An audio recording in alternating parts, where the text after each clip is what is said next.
Gidagsa sa mga liguay ang pipila ka beach resort sa Alabel, Sarangani sa unang adlaw sa bagong tuig 2026. Ani ang detalye.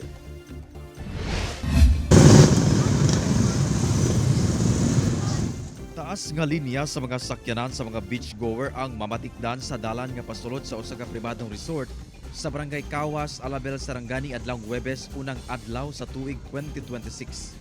Apan ang kahuot, wala gitagad sa uban aron lang makasulod sa maong resort. Gani, kining magbanay nga taga General Santos City nga nagsakay sa usa ka tricycle. Dala na ang mga sobrang pagkaon sa medianoche aron dunay pagsaluhan.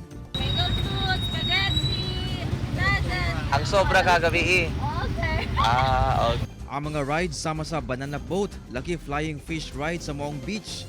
Giyatangan sab sa mga beachgoer sa pagligo sa maong beach. Nakagipay-lipay. Kaya nga naman. Pasalubong sa bagong tuig. Apan ang uban, gipili dinhi nga mag-reunion karong bagong tuig. Nag-reunion manggod amo ang family sa Cantilier family.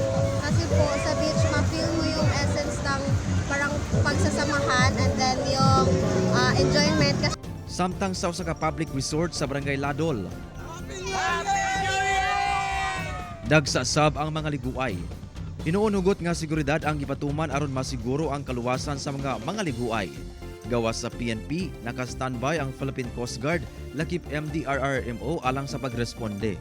Kauban si Gary Balantay ug Bong Vicencio, Efren Mamak. 1 Mindanao.